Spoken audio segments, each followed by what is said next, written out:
اللہ الرحمن الرحیم۔ عزیز طلبہ و طالبات، السلام علیکم۔ امید ہے آپ تمام طلبہ اپنے گھروں میں خیر و عافیت کے ساتھ ہوں گے، اور دعا ہے کہ اللہ رب العزت آپ کو علم نافع عطا فرمائے۔ عزیز طلبہ، آج کا ہمارا لیکچر اکبری کی حماقتوں پر ہے۔ اکبری کی حماقتیں، یہ لیکچر نمبر 2 ہے۔ مولوی نذیر احمد کا یہ ناول ہے میرات العروس، وہاں سے یہ سبق لیا گیا ہے جس میں بتایا گیا ہے کہ آپ نے معاشرے میں کس طرح زندگی بسر کرنی ہے۔ اصغری کی طرح زندگی بسر کریں گے تو آپ کے تمام کام وہ خیر و عافیت کے ساتھ سر انجام پائیں گے۔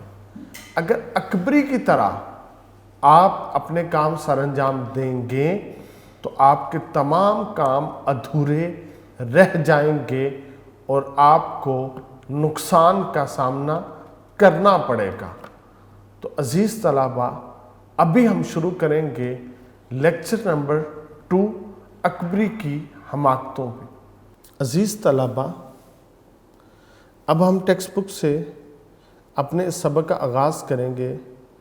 اس کے بعد حجن نے سمندر کا حال، عرب کی کیفیت اور دل سے جوڑ کر 2-4 باتیں ایسی کیں کہ مزاج دار نے کمال شوق سے سنا اور اس کی طرف ایک خاص التفات کیا۔ التفات بیٹا کہتے ہیں محبت کو، خاص التفات کرنا بہت زیادہ محبت سے پیش آنا۔ اب جو حجن ہے اس نے کچھ فرضی کہانیاں سنائیں۔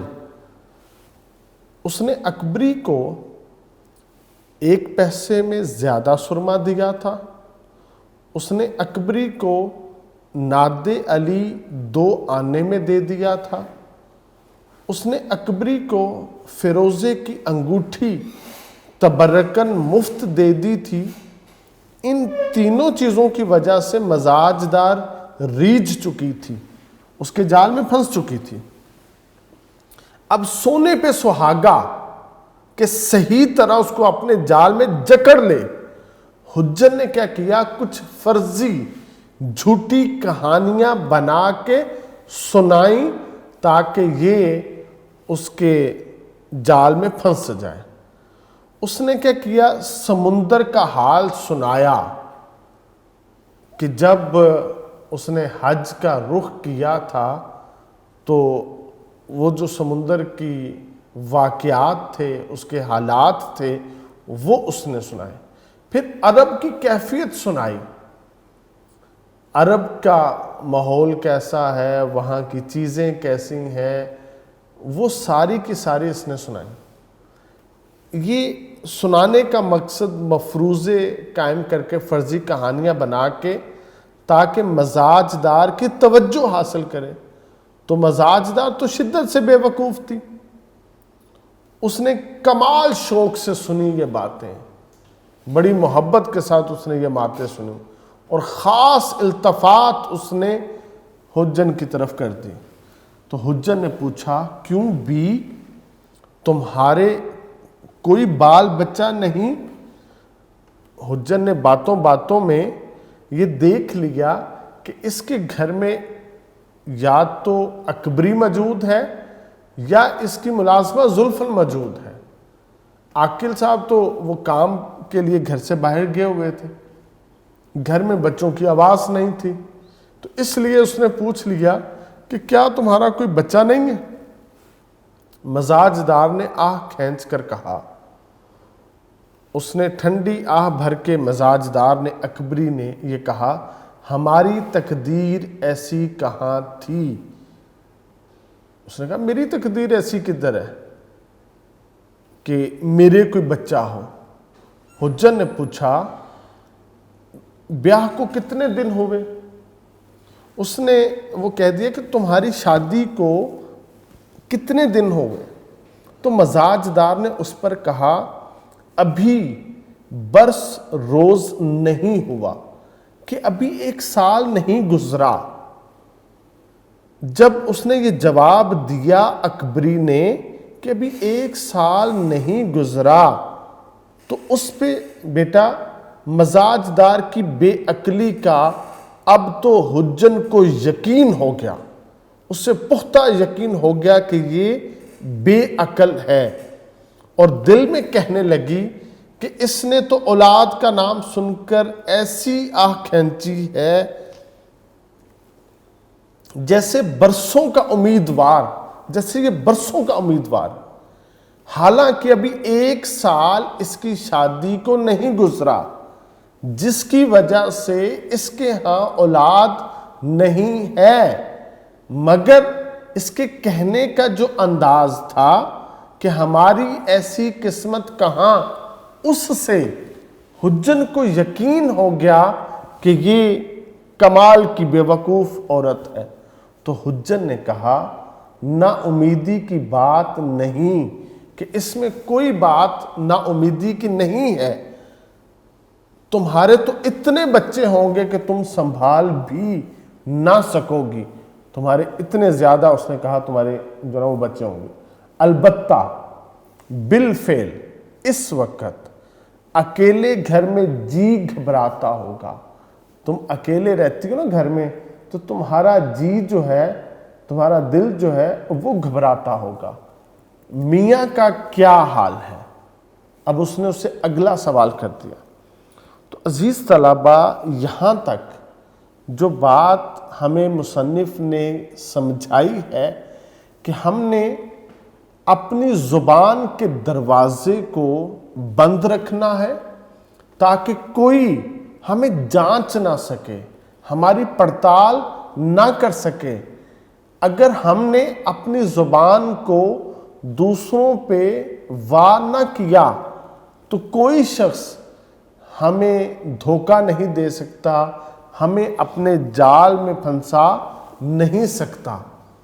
یہ جو زبان کے اوپر جو لفظ ہیں، یہ اگرچہ بڑے ہلکے ہوتے ہیں، مگر جب یہ آپ کی زبان سے ادا ہو جاتے ہیں تو یہ بڑے وزنی ہو جاتے ہیں۔ ان لفظوں کی بدولت جو شخص آپ کو لوٹنا چاہے، جو شخص آپ کو پرکھنا چاہے، جو شخص آپ کو تولنا چاہے، وہ تول سکتا ہے۔ لہٰذا ہمیں کم بولنا چاہیے، کم گفتگو کرنی چاہیے، تاکہ ہمارے راز ہمارے پاس رہیں، وہ ہماری زبان سے ادا نہ ہو جائیں۔ تو اب کیا تھا کہ جو حجن ہے وہ صرف اس کو جانچ رہی ہے۔ اب اس کو جانچ کرنے کے لیے کیا کیا تھا؟ اس نے بچوں کا سوال کیا تھا۔ اب اس کو جانچ کرنے کے لیے اس نے کیا کیا؟ ایک نیا سوال رکھ دیا، میاں کا کیا حال ہے، تمہارے شوہر کا کیا حال ہے؟ مزاج دار نے کہا، اکبری نے کہا، ہمیشہ مجھ سے ناخوش رہا کرتے ہیں کہ جو میرے میاں ہیں محمد عاقل، وہ مجھ سے خوش نہیں ہیں۔ غرض پہلی ہی ملاقات میں مزاج دار نے حجن کے ساتھ ایسی بے تکلفی کی کہ اپنا حال جز و کل اس سے کہہ دیا، اور حجن نے باتوں ہی باتوں میں تمام بھید، تمام راز معلوم کر لیے۔ تو عزیز طلبہ، یہ بے تکلفی کا انسان کو نقصان ہوتا ہے کہ وہ اپنے جو راز ہیں وہ دوسروں پہ اشفا کر دیتا ہے۔ جب راز افشا ہو جائیں پھر انسان کے پاس کچھ نہیں بچتا، جس کی وجہ سے ہمیں چاہیے ہم اپنی زبان کو اپنی ضبط، اپنے کنٹرول میں رکھیں، وہ فضول گویائی سے اپنے آپ کو بچا سکیں۔ ایک پہرے کامل حجن بیٹھی رہی، ایک بہت زیادہ وقت جو ہے وہ ان کے گھر رہی۔ رخصت ہونے لگی تو مزاج دار نے بہت منت کی، سماجت کی کہ اچھی بھی حجن اب کب آؤ گی؟ اس نے منت کے لہجے میں اس سے کہا کہ تم اب کب آؤ گے؟ حجر نے کہا میری بھانجی موم گروں کے چھتے میں رہتی ہے اور بہت بیمار ہے، اسی کے علاج کے واسطے میں آگرے سے آئی ہوں۔ یہ جو آگرہ ہے یہ شہر ہے جہاں پہ اکبر بادشاہ نے تاج محل بنایا تھا، کہ میں آگرے سے رہتی ہوں، میں آگرے میں رہتی ہوں، میں وہاں سے یہاں پہ آئی ہوں۔ کس لیے؟ کہ میری بھانجی بیمار ہے، اور میری بھانجی کہاں رہتی ہے؟ وہ موم گروں کے چھتے میں رہتی ہے، اس کے دوا معالجے سے فرصت کم ہوتی ہے، مجھے نا وقت کم ملتا ہے، میں زیادہ اس کی جو نا وہ تیمارداری میں اپنے وقت کو صرف کرتی ہوں، مگر انشاءاللہ دوسرے تیسرے دن تم کو دیکھ جایا کروں گی، میں تمہارے لیے وقت نکالوں گی، دوسرے تیسرے دن میں تمہارے پاس آیا کروں گی۔ تو عزیز طلبہ، یہاں پہ مصنف نے ہماری ایک معاشرتی اقدار کا ذکر کیا ہے کہ جو بیمار ہے ہم نے اس کی تیمارداری کرنی ہے، یہ اس کا حق ہے ہم پہ جس کو ہم نے ادا کرنا ہے۔ نبی پاک علیہ الصلوۃ والسلام آپ نے اپنی زندگی میں اس کو برت کے دکھایا ہے۔ وہ ایک خاتون، ایک بڑھیا آپ کے اوپر کوڑا پھینکا کرتی تھی، ایک دن اس نے آپ پہ کوڑا نہیں پھینکا، آپ نے اس کے بارے میں دریافت کیا کہ وہ بڑھیا کہاں ہے، لوگوں نے بتایا کہ وہ بیمار ہے، اس کے گھر کا پتہ پوچھا، آپ اس کے گھر گئے اور اس کو بیماری کی حالت میں دیکھا۔ اب دیکھیے نبی پاک علیہ الصلوۃ والسلام نے اس کی تیمارداری کیسے کی، اس کے گھر میں جھاڑو دیا، اس کا پانی بھر کے لائے، اس کا کھانا بنایا، اسے کھانا کھلایا، یہ آپ کی تیمارداری۔ اس تیمارداری سے پھر کیا ہوا کہ وہ بڑھیا جو تھی وہ وقت گزرنے کے ساتھ دارہ اسلام میں داخل ہو گئی تھی۔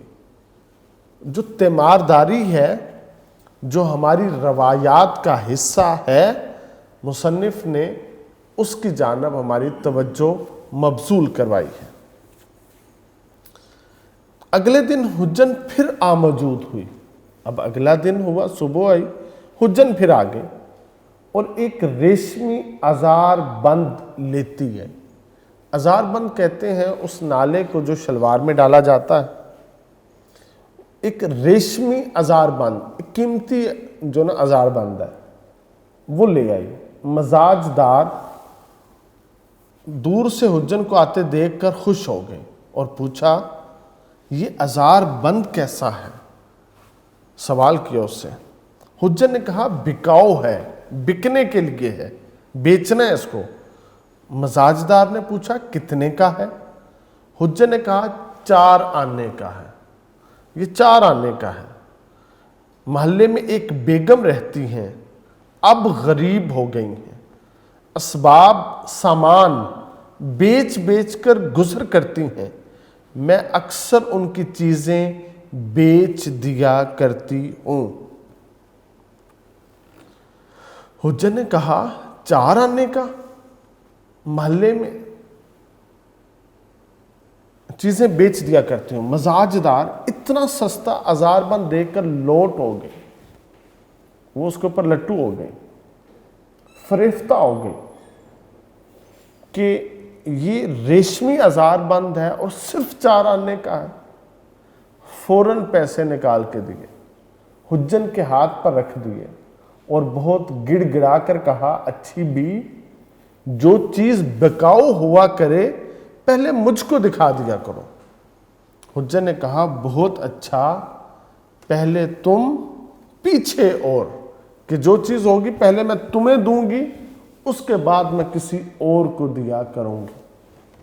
عزیز طلبہ، میں نے پچھلے لیکچر میں بھی آپ کو بتایا تھا، اگر کوئی شخص اپنا سامان سستے داموں بیچے تو آپ اس سے سامان مت خریدیں، کیونکہ وہ آپ کے لیے ایک جال تیار کر رہا ہے کہ کب آپ اس جال میں پھنس جاتے ہیں اور وہ آپ سے اپنا مقصد اور مدعا پورا کر سکے۔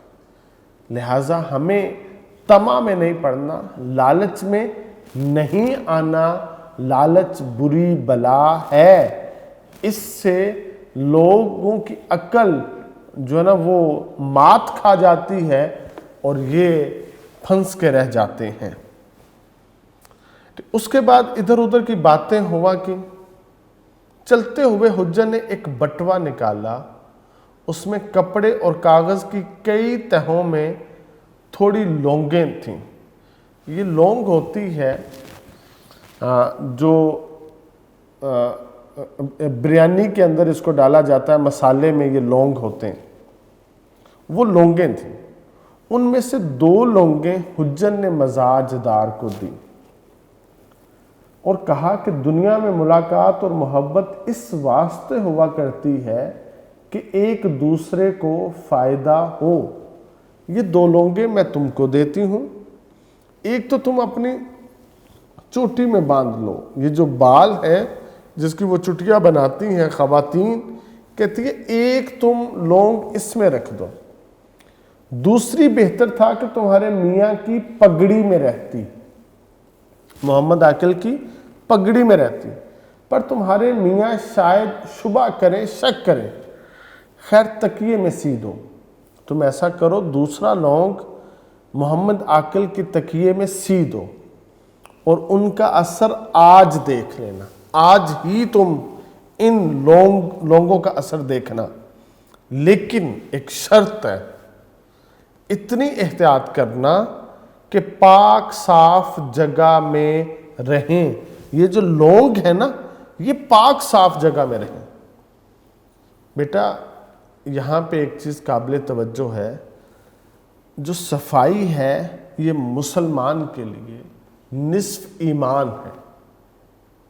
ہم نے اپنے آپ کو صاف ستھری جگہ میں رکھنا، ہم خود بھی صاف ہوں اور ہم جہاں پہ بیٹھے رہیں وہ بھی پاکیزہ ہو، صاف ہو۔ یہ جو باقی جتنی چیزیں ہیں نا یہ اشرف المخلوقات نہیں ہے، اس وجہ سے ان کے اوپر صفائی کا وہ سٹینڈرڈ لاگو نہیں ہوتا جو اللہ پاک نے انسان کے لیے سٹینڈرڈ بنایا ہے۔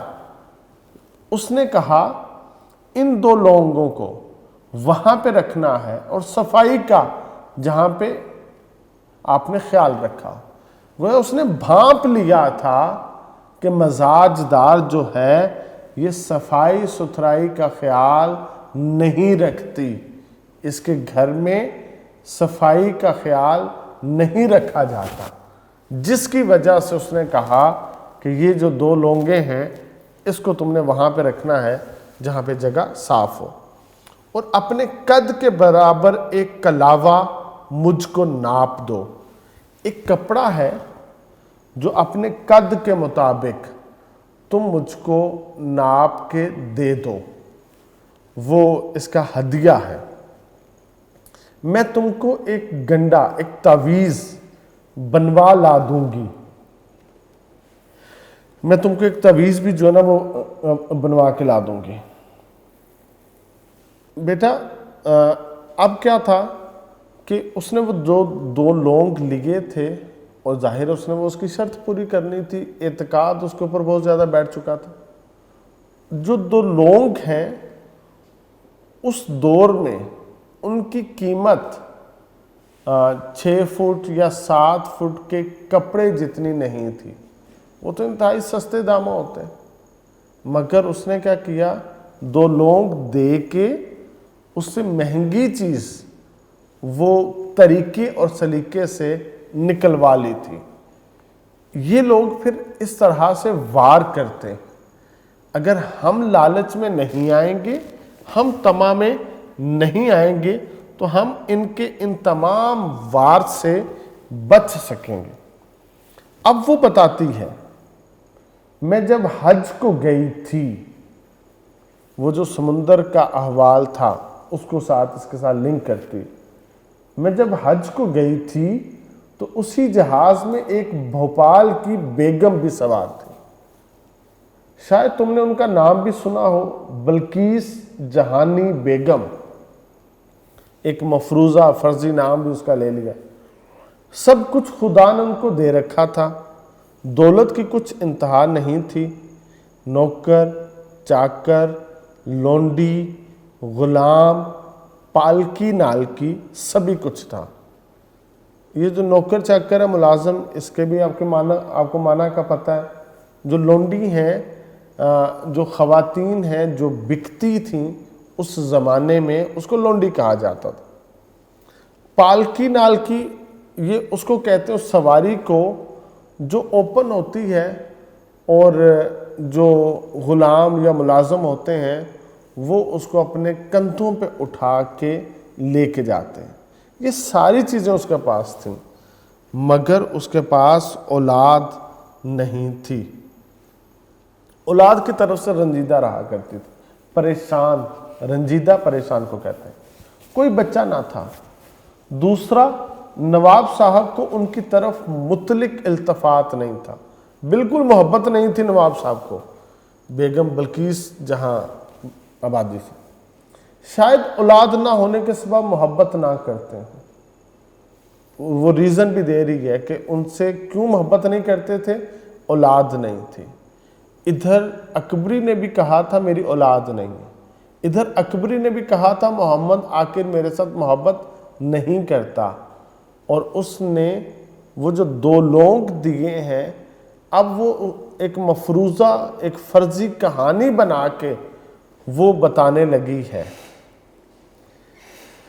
کہتی ہے کہ جو بیگم تھی نا وہ صورت میں, دیکھنے میں چند آفتاب وہ چاند جیسی تھی, چند مہتاب مہتاب جیسی تھی, اور حسن و دولت پر مزاج ایسا سادہ کہ اتنی خوبصورت تھی, اتنی امیر تھی, مگر اس کا مزاج سادہ تھا.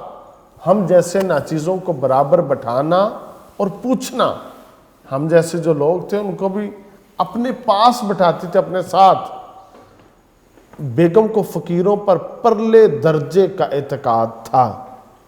یہ جو فقیر کہتے ہیں, جو درویش ہوتے ہیں نا, ان کے اوپر اس کو بہت زیادہ پرلے درجے کا, حد سے زیادہ اعتقاد تھا. ایک دفعہ سنا کہ 3 کوس پر, 3 میل پر کوئی کامل وارد ہے, کوئی کامل بزرگ آیا ہوا ہے, درویش کوئی فقیر آیا ہے. اندھیری رات میں گھر سے پیادہ پا ان کے پاس گئیں.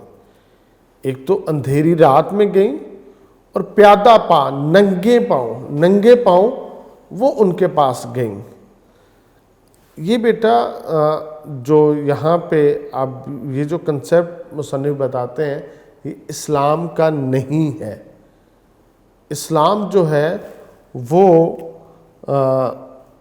خواتین کو نامحرم, وہ کتنا ہی پاک باز, زہد اور تقوی والا کیوں نہ ہو, وہ اس کے لیے نامحرم ہے. یہ کسی بھی مقصد کے لیے اس کے پاس نہیں جا سکتی. تو بہرحال مصنف نے یہاں پہ ہماری سوسائٹی کا یہ ہے تو اس کو تحریر کیا ہے. تو ان کے پاس گئیں اور پہر تک ہاتھ باندھے کھڑی رہیں. وہ ایک پہر ہاتھ باندھ کے ان کے سامنے وہ کھڑی رہیں. عاجزی دکھائی, ادب دکھایا, محبت دکھائی. فقیروں کے نام کے قربان جائیے. ایک مرتبہ جو شاہ صاحب نے آنکھ اٹھا کر دیکھا, فرمایا کہ جا مائی, رات کو حکم ملے گا, تمہیں خواب آئے گا. جو شاہ صاحب تھے انہوں نے ایک دفعہ صرف آنکھ اٹھا کے بیگم صاحبہ کی طرف دیکھا اور کہا کہ جاؤ تمہیں خواب آئے گا. بیگم کو خواب میں بشارت ہوئی کہ حج کو جا. اور مراد کا موتی سمندر سے نکال لا۔ اب یہ بشارت ملی تھی، خوشخبری ملی تھی کہ تم حج کو جاؤ اور وہیں سے اپنی مراد کا موتی سمندر سے نکال کے لاؤ۔ اور اس کے مراد کا موتی تھا کیا؟ وہ صرف 2 موتی تھے اس کے مراد کے، ایک اولاد اور دوسرا نواب صاحب محبت سے اس کی طرف دیکھیں۔ اور کہا یہ کب ہوگا؟ جب تم حج کو جاؤ گی اور سمندر سے اپنی مراد کا موتی نکال کے لاؤ گی۔ صبح کو اٹھ کر حج کی تیاریاں ہونے لگی۔ 500 مسکین بیگم نے آپ کرایہ دے جہاز پر سوار کروا دیے۔ 500 جو مساکین ہیں بیگم ان کو اپنے ساتھ لے کے گئیں، اپنے خرچے کے اوپر حج کروایا۔ ان 500 مساکین میں ایک میں بھی تھی۔ اب یہ اس نے کور لگا دیا بیٹا کہ بظاہر تو یہ ایک غریب عورت ہے جو گلی کوچوں میں جا کے اپنی دکان سجاتی ہے اور مال بیچ کے اپنا گزر بسر کرتی ہے، یہ حج کیسے کر سکتی ہے؟ حج تو امیر لوگ کیا کرتے ہیں، صاحب استطاعت لوگ۔ تو اس لیے اس نے بتا دیا کہ میں یوں ان مساکین میں شامل تھی جن کو بیگم صاحبہ نے اپنے خرچے پہ حج کروایا تھا۔ ہر وقت کا پاس رہنا، کہ میں بیگم صاحبہ کے پاس ہر وقت رہتی تھی۔ بیگم صاحبہ الہی دونوں جہاں میں سرخ روح کامیاب ہو جائیں، وہ دنیا میں بھی کامیاب ہو، آخرت میں بھی، مجھ پر بہت مہربانی کرنے لگیں۔ اور سہیلی کہا کرتی تھی، مجھے اپنی دوست کہتی تھی، ہر وقت اپنے پاس رکھتی تھی۔ 10 دن تک برابر جہاز پانی میں چلا۔ 11ویں دن بیچ سمندر کے پہاڑ دکھائی دیا، ایک پہاڑ نظر آیا 11ویں دن۔ ناخدا نے کہا، ملاح نے کہا، کوہ حبشہ یہی ہے، حبشہ کا پہاڑ جو ہے نا وہ یہ ہے، ایک بڑا کامل فقیر اس پر رہتا ہے، جو گیا با مراد آیا۔ بیگم صاحبہ نے ناخدا سے کہا کہ کسی طرح مجھ کو اس پہاڑ پر پہنچاؤ، کیونکہ بیگم صاحبہ جس فقیر کے پاس گئی تھیں ایک پہر کھڑی رہی تھیں اور انہوں نے کہا تھا تمہیں خواب میں جو نا وہ مراد ملے گی، حکم ملے گا۔ تو پھر بیگم صاحبہ کو خواب میں بشارت ملی کہ حج کو جاؤ اور سمندر سے اپنے مراد کا موتی نکال کر لاؤ۔ تو اب سمندر میں وہ پہاڑ نظر آیا۔ ملاح نے بتایا کہ یہاں پہ ایک بڑا کامل فقیر رہتا ہے، تو انہیں اپنے خواب کا وہ حصہ پورا ہوتا نظر آیا۔ تو بیگم نے ناخدا سے ریکویسٹ کی کہ کسی طرح بھی میں نے اس پہاڑ پہ جانا ہے، مجھے پہنچاؤ۔ ناخدا نے کہا، حضور جہاز تو پہاڑ تک نہیں پہنچ سکتا، البتہ اگر آپ ارشاد کریں تو جہاز کو لنگر کریں، اس کو یہیں پہ جو نا روک دیتے اور آپ کو ایک کشتی میں بٹھا کر لے چلیں۔ بیگم نے کہا، خیر یہ صحیح کہ ایسے ہی ٹھیک ہے، ہم جہاز کو لنگر کرتے ہیں اور کشتی میں سوار ہو کے کوہ حبشہ پہ جاتے ہیں۔ 5 عورتیں بیگم کے ساتھ کوہ حبشہ پر گئی تھیں، ایک میں اور 4 اور۔ پہاڑ پر پہنچے تو عجیب طرح کی خوشبو مہک رہی تھی۔ یہ فرضی کہانی ہے، اب اس میں یہ اپنے رنگ جو ہے وہ سارے سمو رہی۔ چلتے چلتے شاہ صاحب تک پہنچے۔ ہو کا عالم تھا، خاموشی تھی، بہت زیادہ خاموشی تھی، نہ آدمی نہ آدمزاد۔ کوہ حبشہ پہ کوئی آدمی نہیں تھا، کوئی آدمزاد نہیں تھا، انتہا کی خاموشی تھی۔ لیکن اس پہاڑ پہ عجب خوشبو مہک رہی تھی۔ تنہا شاہ صاحب ایک غار میں رہتے تھے، اکیلے کوہ حبشہ کے اندر ایک غار تھا، اس غار کے اندر شاہ صاحب رہتے تھے۔ کیسی نورانی شکل تھی، جیسے فرشتہ ہم کو دعا دی۔ کہتے مجھے شاہ صاحب نے دعا دی، بیگم کو 12 لونگیں دیں اور کچھ پڑھ کر دم کر دیا۔ مجھ سے کہا چلی جا۔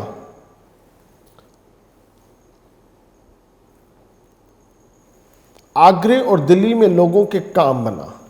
کہتے ہیں مجھ سے انہوں نے کہا کہ مجھے ایک دعا دی اور کہا تم آگرے اور دلی میں جا کے لوگوں کے کام بناؤ۔ بیگم صاحبہ کو 12 لونگیں دی اور پڑھ کر دم کر دیا۔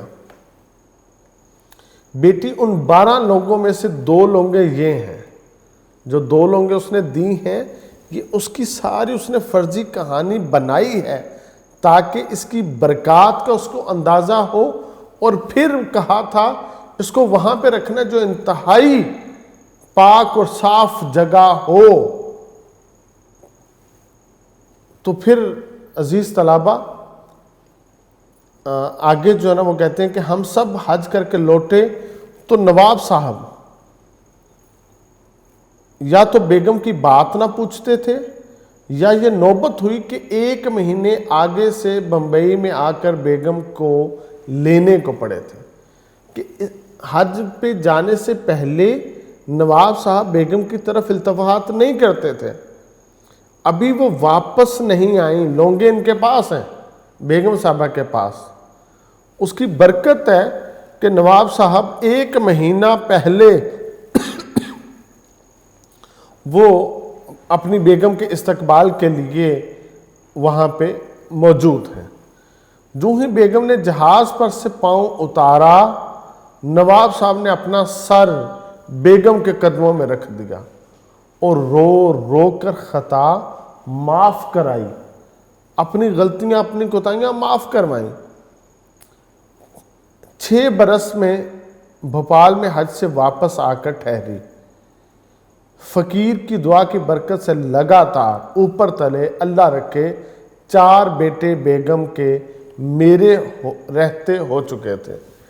ان لوگوں کی برکت سے اس نے بتایا، ایک تو شوہر کی محبت مل گئی، اور دوسرا 6 سال میں 4 بچے ان کو نصیب ہو چکے تھے۔ پھر مجھ کو اپنا دیس یاد آ گیا۔ میں نے بیگم سے اجازت مانگی، بہت روکا بیگم نے۔ میں نے کہا کہ شاہ صاحب نے مجھ کو دلی آگرے کی خدمت سپرد کی ہے، مجھ کو وہاں جانا ضرور ہے۔ یہ سن کر بیگم نے چاروں ناچار مجبوراً مجھ کو رخصت کیا۔ 2 لونگیں اس کے ساتھ 2 ورق کی حکایت دلچسپ، 2 لونگیں اس نے اکبری کو دیں اور ساتھ یہ جو 2 ورق کی دلچسپ حکایت سنائی، مزاج دار دل و جان سے معتقد ہو گئی، اس کا اعتقاد بڑھ گیا حجن کے اوپر۔ حجن تو لونگے دے کر رخصت ہوئی، مزاج دار بہو نے غسل کر کپڑے بدلے، خوشبو لگائی، 1 لونگ بسم اللہ کر کے اپنی چوٹی میں باندھی، اور میاں کے پلنگ کی چادر اور تکیوں کے غلاف بدل دیے، 1 لونگ کسی تکیے میں رکھ دی۔ محمد عاقل جو گھر آیا، بی بی کو دیکھا صاف ستھری، پلنگ کی چادر بے کہے بدلی ہوئی، خوش ہوا اور التفات کے ساتھ باتیں کرنے لگا۔ عزیز طلبہ، یہ جو شوہر مصنف بتاتے ہیں نا اس کے ساتھ باتیں کرنے لگا یہاں پہ، وہ اس وجہ سے کہ صفائی نصف ایمان ہے۔ آج اس کی بیوی نے نئے کپڑے پہنے، اچھا لباس زیبتن کیا، اور اپنے گھر کو صفائی ستھرائی کے ساتھ اس نے مزین کیا، اس نے بیڈ شیٹس بدل دیں، وہ سب کچھ اس نے تو کیا 2 لونگ رکھنے کے لیے۔ حقیقت میں یہ ساری چیزیں ایک شوہر کو، ایک شخص کو پسند ہے، وہ جہاں پہ رہتا ہے وہ جن کے ساتھ رہتا ہے وہ سب جو ہے نا وہ صاف ستھرے ہو کے رہیں اور اس کے ساتھ محبت کی فضا اور بڑھتی چلی جاتی ہے۔ یہاں پہ ہمیں یہ سبق ملتا ہے کہ جو لوگ صفائی کو اہمیت دیتے ہیں ان کے نزدیک التفات، محبت زیادہ ہوتی ہے۔ ہمیں چاہیے ہم اس صفائی کو ترجیح دیں۔ عزیز طلبہ، یہ ہمارا لیکچر نمبر 2 ہے اکبری کی حماقتیں کے اوپر۔ آپ اس کا خلاصہ، اس کے MCQs، اس کی یہ جو تشریحات ہیں ان پیراگراف پہ، آپ ان کو اچھی طرح یاد کریں۔ اس سے آگے ہم نیکسٹ لیکچر میں پڑھیں گے۔ والسلام۔